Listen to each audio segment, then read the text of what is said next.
Je viens de Côte d'Ivoire. Voilà. Donc ça c'est dit, c'était vraiment pas une vanne, donc je viens de Côte d'Ivoire. Et puis je suis très fier de venir de Côte d'Ivoire. Vous savez, moi mon père il est arrivé en Côte d'Ivoire, à la base il partait en France. Et ça a été très dur pour nous de l'apprendre quelques années plus tard. Il est arrivé en Côte d'Ivoire, il m'a dit quand je suis arrivé, c'était une colonie française. Nous on vient du Maroc à la base. Ah, on est 4. Et je lui ai dit, mais comment tu es parti en Côte d'Ivoire? Il m'a dit, oui, quand je suis arrivé, c'était le drapeau de la France. J'ai dit, alors? Il m'a dit, ouais, j'ai vu le drapeau, je suis rentré, moi, je croyais... Même les douaniers à l'aéroport, c'était des Français, hein. 4 ans plus tard, l'indépendance est proclamée. Il me dit, je sors de la maison, je vois le bleu, blanc, rouge, et il a changé de couleur. Il est devenu orange, blanc, vert. Au début, j'ai dit, c'est le soleil. Le drapeau est... Il m'a dit, je suis sorti dans la rue, je vois les douaniers. J'ai dit, c'est pas possible que le soleil, il a fait tout ça quand même.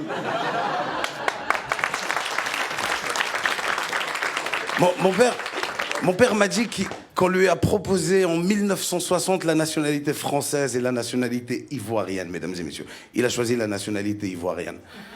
J'ai demandé à ma mère pourquoi il a fait ça. Elle m'a dit, je crois qu'il avait pas très bien compris la question. Mais attention, moi je suis très content aujourd'hui de vivre en Côte d'Ivoire. Je vous le dis très sincèrement, c'est vraiment du fond du cœur. Je suis très content parce que contrairement à tous mes amis qui sont passés là avant, qui font le tour de l'Europe, moi je fais le tour de l'Afrique et c'est complètement différent, je vous jure. On vit des choses en Afrique qui ne se passent qu'en Afrique et heureusement parce que vous n'êtes pas prêts, je vous jure. J'ai joué au Cameroun il n'y a pas très longtemps. Est-ce qu'il y a des Camerounais ce soir? J'adore Bruxelles. J'ai joué au Cameroun il n'y a pas très longtemps, je te jure. Les Camerounais, ils sont magnifiques, ils sont expressifs. Tu joues au Cameroun, le public, il parle avec toi. Je suis en train de faire mon spectacle, et à un moment, il y a un gars qui s'est levé de sa chaise, il m'a dit « Voilà, tu as raison. J'ai moi-même vécu la même situation, d'ailleurs, je vais vous raconter. »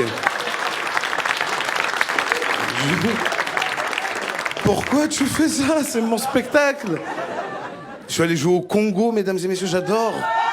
Ouais, il y a que ça en Belgique, c'est incroyable, hein. J'adore les Congolais. Pourquoi les Congolais, vous mettez I à la place de U et U à la place de I? Non, mais c'est vrai, vous savez dire les deux, quoi. Mettez chacun à sa place. Je suis arrivé, il m'a dit hey, ne passez pas par là-bas, c'est un sens unique. Mais change ça.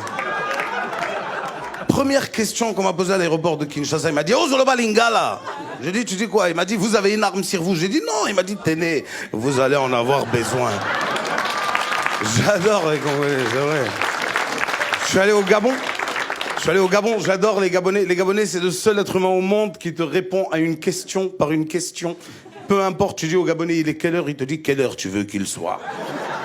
J'ai dit à un Gabonais, pourquoi quand on vous pose une question, vous répondez par une question? Il m'a dit, qui t'a dit ça? J'ai abandonné. Moi, je viens de Côte d'Ivoire. La Côte d'Ivoire est très différente de tous les pays d'Europe que j'ai pu visiter. Je le dis parce qu'il n'y a pas très longtemps, j'étais à Paris. Mon téléphone a sonné. J'ai dit oui, allô chérie. Le taxi, j'étais dans un taxi. Il a compris que j'allais parler avec ma femme. Il a mis des boules quies dans ses oreilles pour pas écouter ma conversation. Je vous jure. Ça s'appelle avoir de la discrétion. J'étais à Abidjan. J'ai dit oui, allô chérie. Le taxi, il a baissé le son de la musique. Non seulement il écoute ta conversation, mieux, il participe à ta conversation. J'ai dit, ah, tu rentres pas tout de suite. Tu rentres à quelle heure? 23h, tu fais quoi? Tu classes des dossiers, il était à côté, il m'a dit, un mois. J'ai dit, pardon, il m'a dit, un mois. On classe pas les dossiers jusqu'à 23h, mon petit. C'est toi qu'elle a classé. Elle est avec son dossier. C'est des fous, je te jure. J'ai tourné, je suis sorti du continent africain, maintenant je joue en Europe. Je suis allé à Londres il n'y a pas très longtemps, c'est magnifique. Je sais pas si vous connaissez, j'ai adoré Londres, l'aéroport, parce que j'ai pas eu la chance de rentrer totalement dans Londres. Ça s'est pas très bien passé à l'aéroport. Je suis arrivé, j'ai mis mon sac dans le scanner à bagages, il m'a dit, please mister, we won't check the bag. Il voulait fouiller mon sac. Bon, moi, tu vois, j'ai vu 2 personnes qui sont passées avant, tu n'as pas check the bag. Bon, je me dis, ma barbe, elle a pas beaucoup joué en ma faveur, donc je lui ai dit, you can can check it. But don't worry, you will not find any bomb inside. Ça veut juste dire il n'y a pas de bombe. Mais lui, il n'a pas entendu la phrase. Il a entendu bombe. Il a fait 2 pas en arrière. We've got a situation. Je lui ai dit, wow, it's a joke, I'm comedian. Il m'a dit, you can't joke with that, mister. Et là, il y a mon côté ivoirien qui est remonté. J'ai dit, hey, faut pas crier sur moi, hein, tu es malade? Il m'a dit, you can't joke with terrorism. Il y avait 40 personnes autour, ils ont fait terrorist, oh my God. Ils m'ont fait rentrer dans une pièce. Il y avait une télé qui me filmait, BFM TV, je sais pas si vous connaissez. C'est les chargés de com de Daesh. Ils m'ont fait rentrer. Ils m'ont fait rentrer dans une pièce et là, il m'a dit « Why ?» Je lui ai dit « Ouais ». Il m'a dit « Why ?» J'ai dit « Ouais ». Il m'a dit « Why did you say it ?» Parce qu'il n'a pas le droit de dire bombe. Donc moi, je m'amusais. Je lui ai dit « What did I say ?» Il m'a dit « Stop that shit now !» Et là, j'ai été énervé. Je lui ai dit « I didn't say anything. I only say there is not any fucking bomb inside. » On m'a électrocuté. Je me suis réveillé dans l'avion, direction la Côte d'Ivoire. Comment j'ai su que je partais en Côte d'Ivoire? C'est l'hôtesse de l'air quand elle m'a parlé. Elle m'a dit « Hey, tu es réveillé? Tu dormais là? Tu veux manger ?» Je me suis rendormi direct. Je suis arrivé en Côte d'Ivoire, mesdames et messieurs, fatigué, énervé. Le policier qui me voit, il me dit « Hey, petit, il y a quoi dans tes bagages ?» Toute la rage que j'avais accumulée à Londres, je l'ai versée sur lui. Je lui ai dit « Non, faut fouiller. » Faut fouiller! C'est pas bombe, hein, c'est missile, j'ai mis dedans, voilà! Faut fouiller. Tu connais Kalash? Il y en a. Faut fouiller. Tu connais bombe nucléaire? Il y en a. J'ai ça dans ma valise, oui, il va faire péter la Côte d'Ivoire. Tu connais Kim Jong-il? Lui-même, il est dedans. Il est comme ça. Faut fouiller.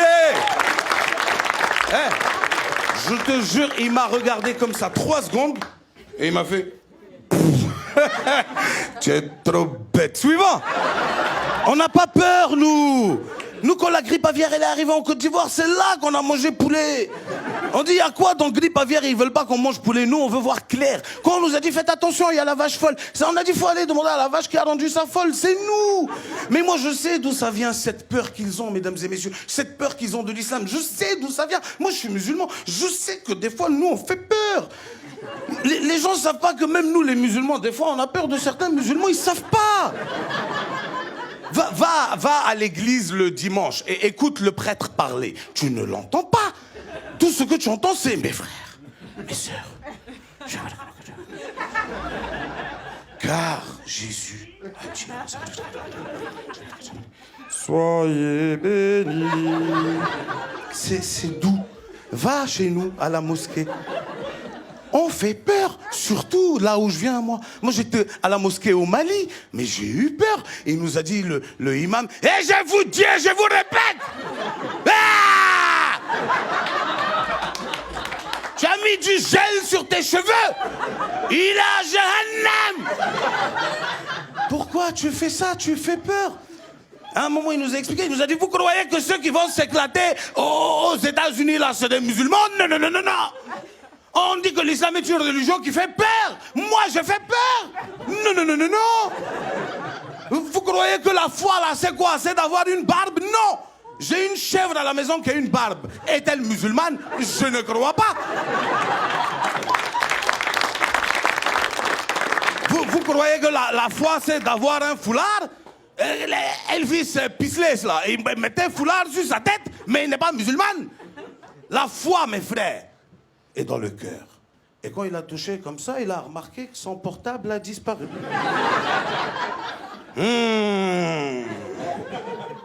Mes frères, mes sœurs, la foi est dans le cœur.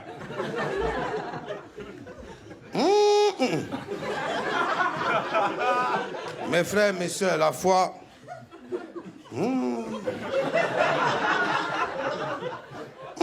La foi, peut-être pas tout. Hein. Mes frères, mes sœurs, en rentrant ce matin, j'avais ma foi sur moi. Mourad, fermez-moi les portes de la mosquée là. Bâtard qui a soulevé ma foi, Wallah, il va déposer. Merci, Tarmac.